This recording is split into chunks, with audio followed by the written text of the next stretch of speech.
Hello. Hi everyone.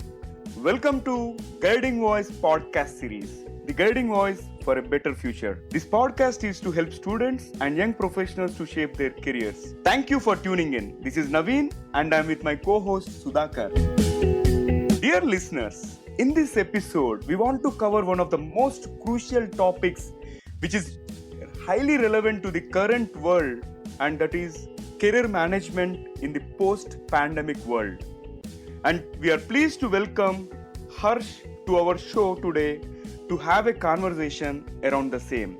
Harsh Johari is an executive and leadership coach and works with senior leaders in companies to help them become better leaders. He has a special focus on career transition coaching and helps professionals manage a career change. Harsh has about 25 years of diverse professional experience across shipping and financial services industries. Harsh was a captain on merchant ships and an investment banker in his previous career. He is passionate about training and coaching people and helping them achieve their dreams and reach their true potential. Harsh is also a 4-time TEDx speaker, one of the world's biggest platforms for exchanging and promoting path-breaking ideas. He is a visiting faculty at St. Joseph's Institute of Management, Bangalore. He received his graduate degree in nautical sciences from University of Mumbai, India, and he holds an MBA from Indian Institute of Management, IIM, Ahmedabad, India. He also received his captain's license from the Shipping Ministry, Government of India. During his shipping career, he has been an advanced firefighter, a medical practitioner, and an expert in survival and rescue. Some of Harsh's unique experiences include fighting a major fire on a ship, conducting rescue operations at sea, encountering sea pirates, and dealing with major storms in the ocean. And we are pleased to welcome Harsh to our show today. Thank you, Naeem, for this opportunity, and I'm very glad to be a part of this platform and looking forward to interacting with you and your audience. Harsh, let us sail into high seas of career management. What will be the post-COVID market situation, and how will the job market look like according to you? This is a question which has been very common these days, and many of us are struggling to find answers. Sure, and I think the fact is that nobody has the answer, right? So let's all understand that it is okay to not have the answers in the current situation, because this is a situation where we didn't have any reference point in the past. There is no playbook. There are no models to look at to say what will happen, but we can definitely look at some of the areas, right? One is obviously across the board, businesses are down. There is a lot of focus on cost optimization, and that will remain over the next 6 to 12 months and even more, depending on the type of business you are in and the type of products and services you're offering. A lot of companies are still in the survival mode. So for the next 3, 6, maybe 12 months, for a lot of companies, success will be about survival really. Whereas there could be some companies who are now thinking of coming back on track and thinking about business growth or client acquisition. So again, based on your business model, you could be either in the survival mode, you could already be thinking about growth, or there are some companies who might have a much bolder attitude saying, okay, let us pivot, let us see what else we can do and come out of this current crisis much stronger and a new version of the business. So what is something new we can do as a business, right? So there are companies who are trying to pivot as well. But it is a known fact that there is uncertainty on recovery. What recovery actually means, how long will it take? All this is unknown. And I think it's fine for all of us to accept that there is unknown factor. Really. We are trying to find answers where there are no answers. And the final thing I'll say is the full impact, the full financial impact is still not visible, because this is the first quarter really, right? If you think about the financial year, especially in India, start from April. So the first quarter is still not over. We don't actually know the financial impact. What we see is we see companies doing a lot of stuff in terms of cost cutting and other things, but the true impact to the bottom line is still not known, and that will only be visible once the companies declare the results. And what you'll find is the first quarter and second quarter results will truly tell us how badly each business or company is impacted. So we'll have to wait for that to see the true impact, and that could lead to different measures based on the true impact on the bottom line. Now that is at a company level. But at a personal level, all of us, whether we are students, employees, professionals, have been impacted in different ways. One is obviously to recognize that each one of us have been impacted very differently, right? Our family situation, our job situation, our community situation has been very unique. So one, recognizing how we are impacted at personal level is important. A lot of us have now got used to this whole concept of remote working, but it's something we may or may not be able to continue in the long run based on our family situation, our lifestyle at home, and just the design of our homes, right? So how comfortable we are doing that in the long run. There is obviously a lot of job cuts happening, salary cuts happening, impact to sort of the compensation variables, and there is uncertainty about future. So that is really where we are today. So Harsh, probably it is worth wait and watch the situation, and most of us can take decisions accordingly. And maybe you have also advised us to wait for the financial results to be out when it comes to quarter 1 and quarter 2, and that will get a better clarity. So thank you for those insights. Harsh, what are the skills college grads and professionals need to acquire in the post-COVID jobs market?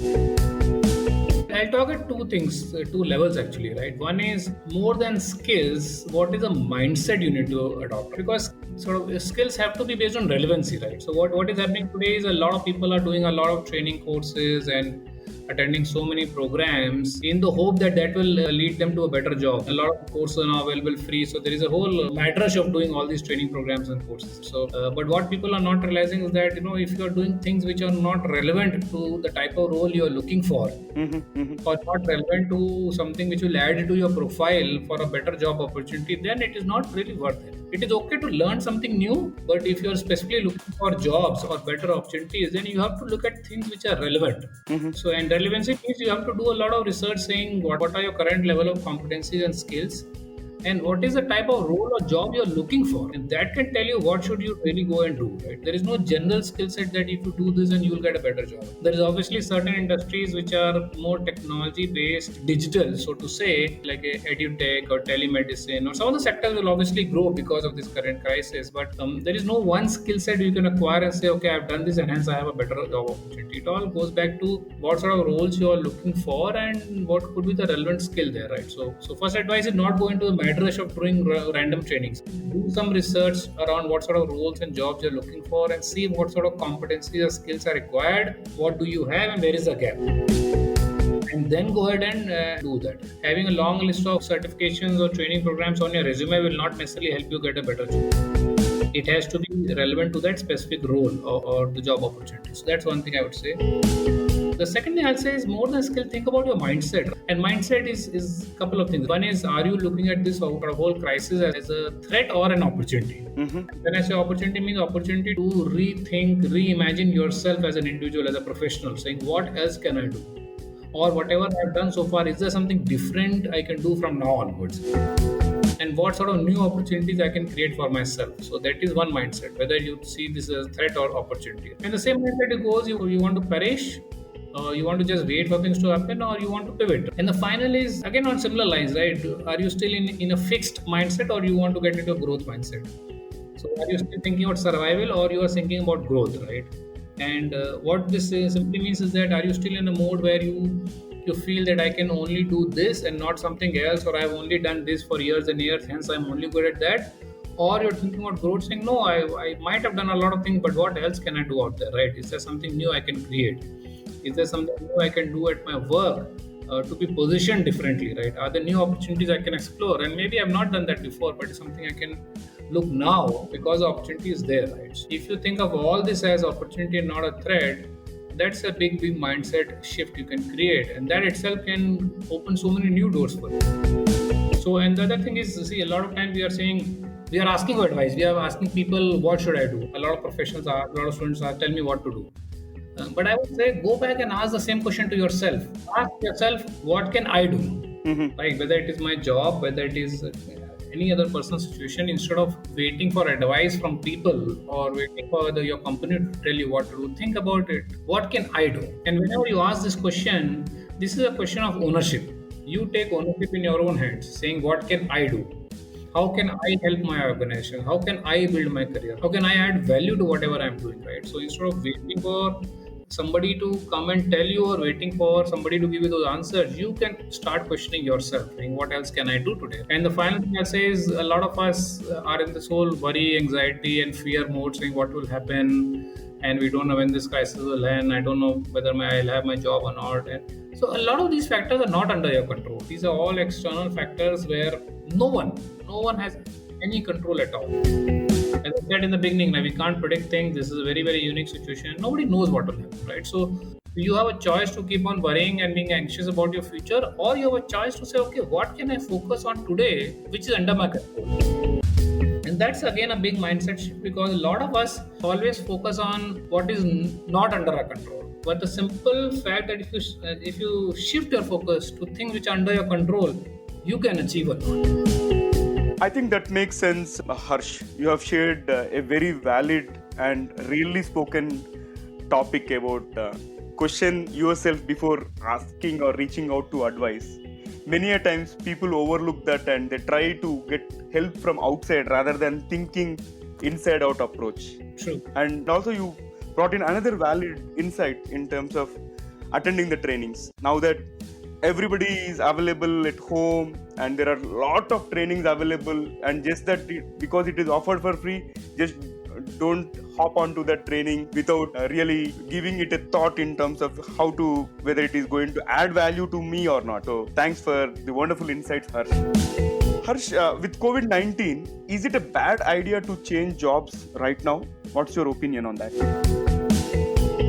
I've been a firm believer that there is no right or wrong time for any change. And the reason I say is that if you hope for things to settle in your life, if you hope for, let's say, your financial situation to improve, if you hope for your family obligations to be over, that time will never come. So I never believe there is any right or wrong time for doing anything. I also strongly believe that there is never a wrong time to do the right thing. Now that is an important statement, because we are trying to find the right time. We are trying to time things in our life, and it does not happen like that. Sometimes you have to go with the flow, and if you feel this is the right time to make a change, then this is the right time. Now whether it will work out for you or not, that only time can tell. And I can go back to my own career, right? When I left shipping, that was in 2009. And that was the peak of the financial crisis. If you recollect, that was the time of the Lehman Brothers crisis, the subprime mortgage crisis. The world was in recession, economies were in recession, and that was just a bad time to leave a job which was well settled and well paying and go into something else. And I did that, right? Because I realized that if I'm trying to wait for the right time to come, I did not know when economies will recover at that point, how much time it will take. So I said, no, I have to do it, and I took that risk. And eventually it worked out in the long run, right? So similarly, last year when I again quit my job and started my own consulting practice, within 6 months now we are in the face of this big crisis, right? So again, there is no way I could have thought about all these things or timed it. So I feel that it's not very useful to try to find the perfect time. I would rather go back to question saying why you want to change. So the why is more important than the when and the what and the how. If you are able to figure that why out, saying I want to change my career, why? Is it because I am not happy with my current job? Are there certain my job aspirations are not being met in the current role of the company? Or I want to do something very different at this point, which I've been thinking to. So why that you want to make that change? And if you're able to figure that why, then you can figure out the when and the what and the how. But I think this is a good time, because this is a good time to not necessarily change your job, but change in terms of your aspirations, right? Maybe there is something different you want to do. Maybe you want to start your own entrepreneurial journey. Maybe you want to become a freelancer. So this is a good time to think of change. Now, change could be anything. Change could be you may want to change companies, you may want to change industries, you may want to change roles. It could be any sort of change, right? So this is a good time to think on that why question, saying why I want to change, and then go about it, right? Because even if you change, there is no guarantee or surety that whatever you do next will work or not work. But if you are able to figure that why out, that will help you decide whether you should go ahead or not. But I think this is a good time. This is a good time to pivot yourself. Not necessarily okay. You have to quit jobs and start off your own, but reimagine yourself as a new individual. What else can you do? This is a good time to start thinking about it. I think you shared your own personal journey in terms of moving from shipping to the investment banking and now starting on your own as an executive coach. So I think that is very, very inspiring. And as you rightly mentioned, there is no right time or wrong time. And you also mentioned there is no wrong time to do a right thing. So this is quite insightful, Harsh.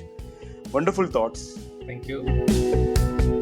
For professionals who are not necessarily planning a career change, how should they prepare for the upcoming corona-induced job crisis?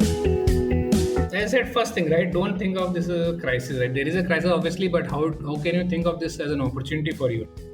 How can you think about yourself as somebody who can now demonstrate in a more effective manner? How can you add value to your organization, right? What does the organization truly need from you at this point of time, and how can you be different from your peers and colleagues? So I'll answer this in two different things, right? One is at a personal level. Obviously, all of us have to recognize that we are personally impacted, whether it is at family level, health level, financial level, whatever it is. So we have to make sure that we accept that fact and we take care of ourselves first, right, before we think about the job, right? So one is having that self-awareness and acceptance that yes, this situation is happening, I'm impacted in some form or shape, and I need to take care of myself first before I start thinking about the job and the company, right? So what are you doing for self-care, to care about your own self? That's the first thing people should think. The second is also, don't forget, this is a time to express your gratitude, because while a lot of people are losing jobs, at least people who are in jobs, they should be thankful that they have a job. So being gracious enough to not just about the job, but generally express gratitude towards everything in life, to the people around you, to your experiences, that whatever you have today in life, right? So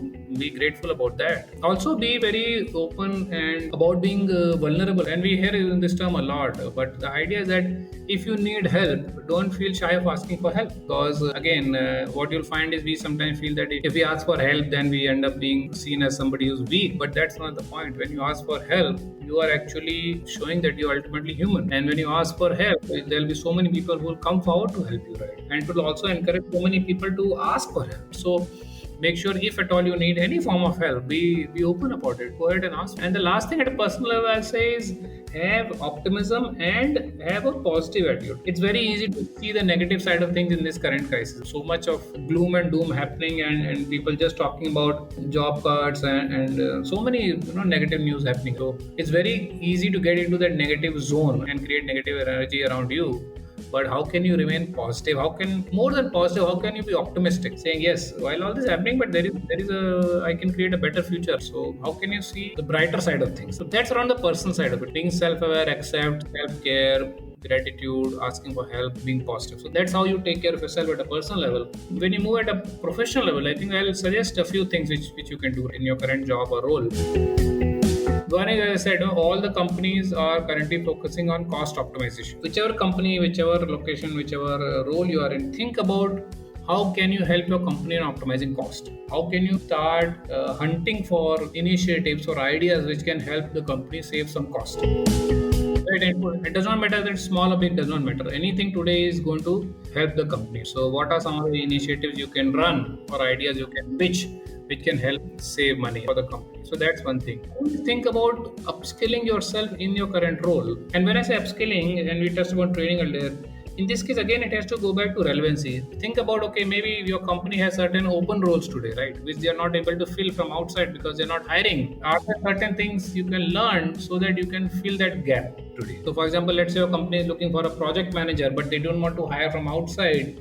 Is there something you can do to learn about project management and prepare yourself for that role? So skilling is about, is there a competency gap in your current organization or your team? And can you learn something to bridge that gap? If not completely, at least partially or temporarily. It can also offer you a different insight of what else can you do. The third thing I'd suggest is be very flexible and be very open to new opportunity which might come your way.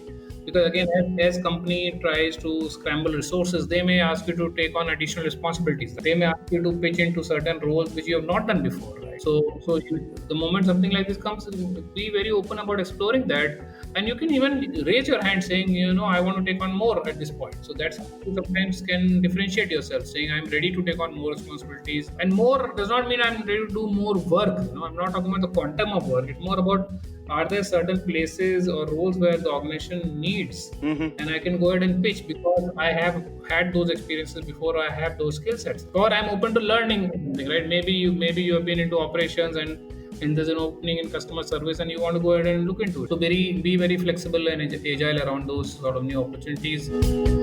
Also be very open to adapting technology, right? Again, what we have seen in the last 3 months, we have seen the tip of the technology adoption, the Zoom meetings and the MS Team meetings, and some of these are very sort of important, but I would say also in a way early stages of technology adoption. What you will see in the next 6 to 12 months, because of reduced physical interaction, there may be a lot more technology solutions coming in, whether it is a hiring process or the onboarding process, or how you manage your work today, how do you collaborate globally. There will be a lot many tools which will have to come out there, and companies might need to adopt, depending on the type of business you are in. So be very open to adapting new technologies. A lot of us have either we are resistant to adapting those new solutions, or we need a lot of training. I think somebody has to train me, only then I can use, right? And Zoom and online meeting tools are good examples. Some of us have been using that, some of us were not using. So we had to get trained to use that. But don't forget that you might have to adopt many new technology solutions as you go into the future. Now you can wait for your company to come and train you, or you can start exploring, know what is happening around, and start getting self-trained. Or be very open to adapting these solutions. That's the whole idea, right? So be ahead of the curve in terms of adapting new solutions.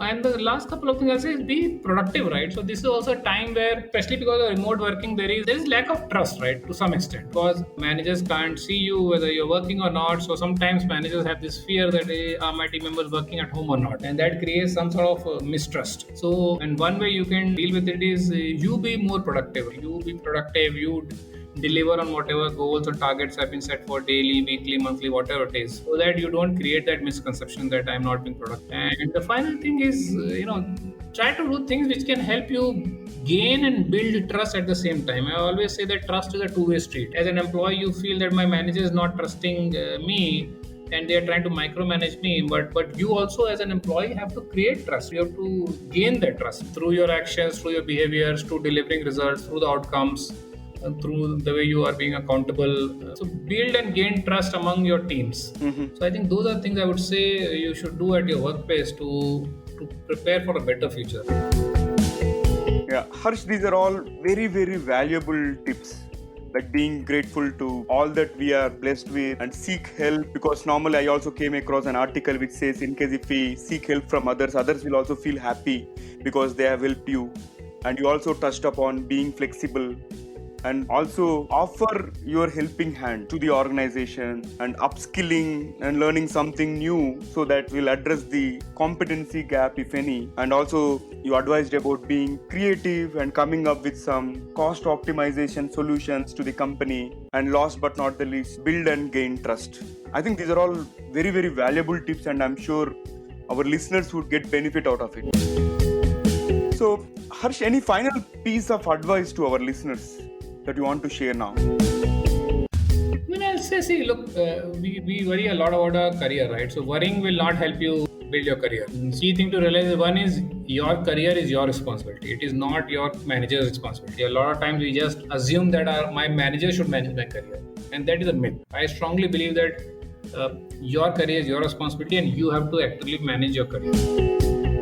The second thing I'll say is, whatever we have discussed, maybe you can create certain action items. For example, I said, personal care. Think about what is that one thing you can do from today to take care of yourself, which you have not been doing. We spoke about digital adoption. Think about, okay, what is that one new tool I can learn, which my company is probably adapting based on the discussions I've seen. Go back and think, what is that one initiative I can suggest for cost optimization, or where company can reduce cost? What is that one additional responsibility I can take? How can I build trust? What is that one new behavior or action I will display which can help improve the trust factor in my organization? What can I do today to improve my productivity, right? So all these are specific action items. If you start thinking, saying, let me start with just one thing to take care of myself, one thing to learn about digital adoption, one thing to think about cost optimization, one thing to say, okay, what one new responsibility I'll take, one new behavior I will display to build trust, one new behavior I will display to improve my own productivity.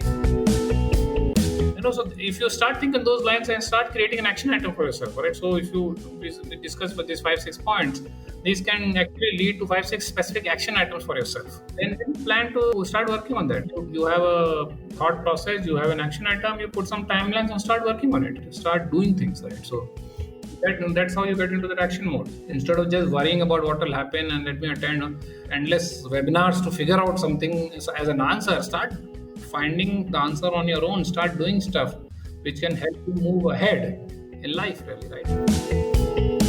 Yeah, I think this makes absolute sense in terms of doing a self introspection to understand what can be done rather than worrying about it, and also be actionable. So these are all very wonderful tips. Thank you so much for sharing these tips and sharing all your experience with us, and we are looking forward for many more episodes with you in future. I should thank you for giving this opportunity, and I thank to all your listeners, who will ultimately listen to this podcast. And yeah, if anybody needs a specific career coaching and all, I'm more than happy to help your listeners. Absolutely, Harsh. We are going to share your profile in the description of this podcast, and listeners, you can reach out to us if you need details about Harsh, and we'll anyways be publishing Harsh's LinkedIn profile, and you can reach out to him for any help related to career coaching or mentoring. Thank you so much for accepting our invitation. It was indeed a great conversation on effective career management during an unprecedented crisis like Corona pandemic.